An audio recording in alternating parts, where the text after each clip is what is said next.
प्रदोष पड़ रहा है और बाबा की कृपा है आप पर। जो ये प्रदोष के दिन यदि आपको कहीं से शमी पत्र मिल जाए, प्रदोष के दिन यदि कहीं से आपको शमी पत्र मिल जाए और प्रदोष काल में, प्रदोष का जो समय होता है, शाम का जो समय होता है प्रदोष काल, 4 प्रदोष 5 प्रदोष आप कर देखिएगा कि आपका कोई काम है, कोई नौकरी के लिए आप अप्लाई कर रहे हैं, कोई समस्या बड़ी विकट आ गई है, कोई तकलीफ विकट आ गई है, कोई समस्या विकट आ गई है, प्रदोष का ईश्वर हो, आषाढ़ का हो, जो शिवलिंग चांदी का हो, सोने का हो, तांबे का हो, पीतल का हो, जो शिवलिंग तुम्हारे, एक शमी पत्र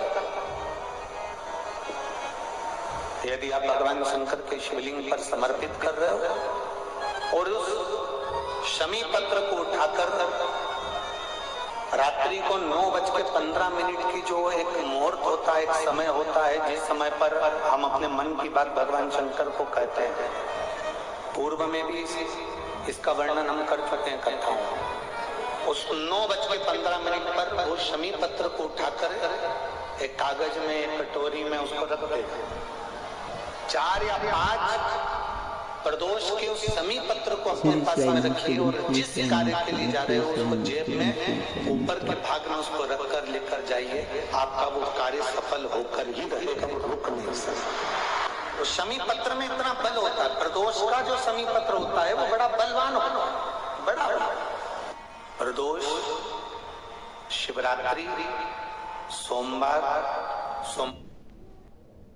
2, 3, 4, 5 पड़ी जाती है। सोमवार की अष्टमी जरूर साल भर में 4 या 5 आती है। सोमवार, प्रदोष, शिवरात्रि, सोमवार की अष्टमी, ये वो तिथियां हैं, ये वो वार हैं। अगर कोई भूल से शंकर भगवान के शिवलिंग का निर्माण करता है या अपने घर में रखे हुए शिवलिंग पर शमी पत्र को समर्पित कर देता है तो जिंदगी में उसका बाल बांका हो ही नहीं सकता। प्रदोष के शमी पत्र में बल होता है। प्रदोष के शमी पत्र, एक दिन शाम का समय, प्रदोष काल, भगवान देवाधिदेव महादेव माँ जगतजननी पार्वती जी के साथ में भ्रमण करते। देखिए, अगर प्रदोष का व्रत नहीं कर सकते, प्रदोष के दिन आप व्रत नहीं कर सकते, मान लो आपसे भूखा नहीं रहा जाए, प्रदोष का व्रत नहीं कर सकते, प्रदोष के दिन आप भूखे नहीं रह सकते, मंदिर भी नहीं जा सकते, दिया भी नहीं लगा सकते, तो शिव महापुराण की कथा कहती है कि प्रदोष के दिन, प्रदोष काल में अपने ही दरवाजे के पास देवाधिदेव महादेव का स्मरण करकर लक्ष्मी की वृद्धि के, कार्य सिद्धि के, आप अपने ही दरवाजे के पास एक दीप लगा सकते। कौन से दिन? प्रदोष के दिन। उससे 1000 गुना शिवलिंग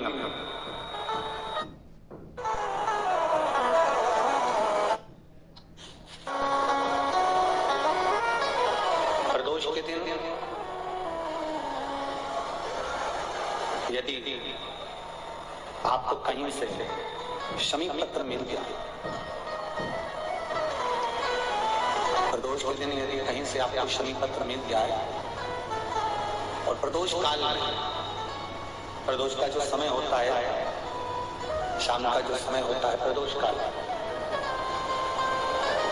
4 प्रदोष 5 प्रदोष आप कर देखिएगा कि आपका कोई काम है, कोई नौकरी के लिए आप अप्लाई कर रहे हैं, कोई समस्या बड़ी विकट आ गई है, कोई तकलीफ बड़ा गला पकड़ा गया, कोई तकलीफ विकट आ गई है, कोई समस्या विकट आ गई है, प्रदोष काल में अगर एक शमी पत्र भी आप घर के शिवलिंग को, अब ये करने के लिए आपको मंदिर के शिवलिंग नहीं जाना, अपने घर में जो शिवलिंग, चाहे वो स्फटिक का हो, भारत का हो, कंकर शंकर का हो, लकड़ी का हो, जो शिवलिंग तुम्हारे घर में, कांच का हो, आषाढ़ का हो, जो शिवलिंग चांदी का हो, सोने का हो, तांबे का हो, पीतल का हो, जो शिवलिंग तुम्हारे, शमी पत्र यदि आप भगवान शंकर के शिवलिंग पर समर्पित कर रहे हो और उस शमी पत्र को उठाकर रात्रि को 9:15 की जो एक मुहूर्त होता है, एक समय होता है, जिस समय पर हम अपने मन की बात भगवान शंकर को कहते हैं, पूर्व में भी इसका वर्णन हम कर चुके हैं कथाओं। उस 9:15 पर वो शमी एक कागज में, एक कटोरी में उसको रख देते। 4 या 5 प्रदोष के उस शमी पत्र को अपने पास में रखिए और जिस कार्य के लिए जा रहे हो उसको जेब में ऊपर के भाग में उसको रखकर लेकर जाइए। आपका वो कार्य सफल होकर ही रहेगा। उस शमी पत्र में इतना बल होता है, प्रदोष का जो शमी पत्र होता है वो बड़ा बलवान होता है, बड़ा किसी भी काल में एक बार लगा उसके बाद में अपनी कामना कर बेलपत्री। एक छोटा सा उपाय अवश्य करिएगा। अगर बच्चे कोई एग्जाम में बैठ रहे हैं या कंपटीशन एग्जाम है या नौकरी के लिए अप्लाई कर रहे हो, मान लो 4-6 महीने से बैठे हो, 8 महीने से बैठे हो, सर्विस नहीं है, नौकरी नहीं है, तो एक छोटा सा उपाय अवश्य करिएगा शिव महापुराण का। महाराज बेलपत्री के पेड़ के नीचे विराजमान होकर, बेलपत्री के पेड़ के नीचे जिसको नौकरी के लिए या एग्जाम में बैठ रहा है वो जल, छोटा सा उपाय अवश्य करिएगा। अगर बच्चे कोई एग्जाम में बैठ रहे हैं या कंपटीशन एग्जाम है या नौकरी के लिए अप्लाई कर रहे हो, मान लो 4-6 महीने से बैठे हो, 8 महीने से बैठे हो, सर्विस नहीं है, नौकरी नहीं है, तो एक छोटा सा उपाय अवश्य करिएगा शिव महापुराण का। महाराज बेलपत्री के पेड़ के नीचे विराजमान होकर, बेलपत्री के पेड़ के नीचे जिसको नौकरी के लिए या एग्जाम में बैठ रहा है वो जल चढ़ाए, बेलपत्री के पेड़ के नीचे थोड़ा सा दूध चढ़ाए, फिर जल चढ़ाए और अपने राइट भाग में घी का दिया और अपने लेफ्ट भाग में तिल का दिया। किसी भी प्रदोष के दिन, प्रदोष काल में एक बार लगा दे, उसके बाद में अपनी कामना कर बेलपत्री के पेड़ के नीचे धूप लगाकर प्रणाम कर आ जाए और चले जाए इंटरव्यू के लिए, बाबा उत्तीर्ण करा ही देगा, नौकरी दिलाए। दीवार की प्रदोष पड़े, एक लाल वस्त्र में पीली सरसों रखकर और उसके अंतर्गत कुछ भी एक, या तो बमुल का कांटा ना मिले तो गुलाब का कांटा ही उसके अंतर्गत रख लीजिए।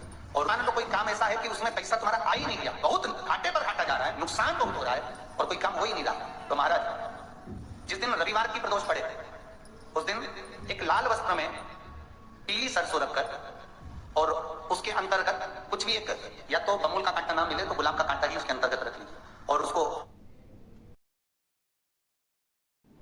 तो महाराज जिस दिन रविवार की प्रदोष पड़े उस दिन एक लाल वस्त्र में पीली सरसों रखकर और उसके अंतर्गत कुछ भी एक, या तो बमुल का कांटा ना मिले तो गुलाब का कांटा ही उसके अंतर्गत रख लीजिए और उसको शिव मंदिर का स्मरण कराकर शंकर भगवान का नाम लेकर रू भैरव, कौन सा भैरव है उसकी भी कथा भी आने वाली है कि दारुक नाम के राक्षस का संहार करने के लिए जब माता अवतार लेगी तब शंकर भगवान बच्चे का रूप रखकर रोएंगे, तो शिव जी का एक नाम होकर रू भैरव।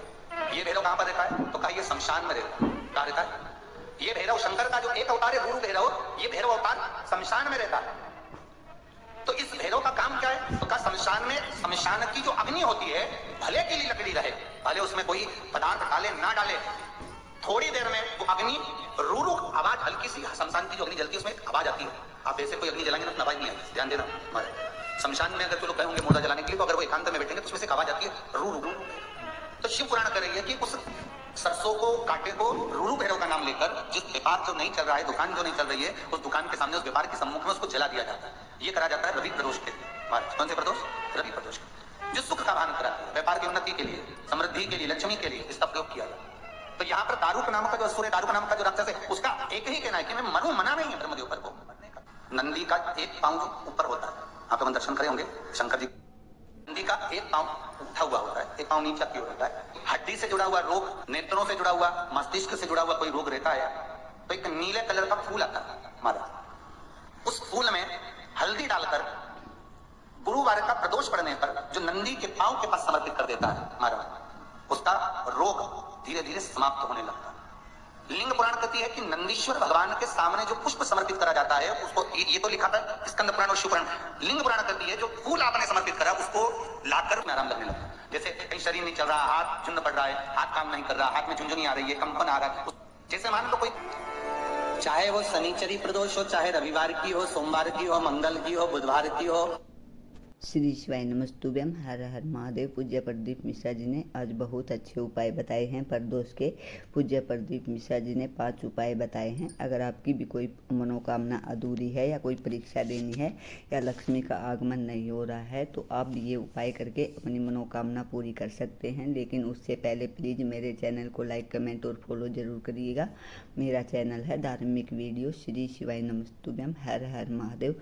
मेरे चैनल पर आप सभी को पूज्य प्रदीप मिश्रा जी की नई नई कथा और उपाय सुनने को मिलेंगे, तो प्लीज़ फॉलो, लाइक, कमेंट और शेयर जरूर करिएगा। श्री शिवाय नमस्तुभ्यम।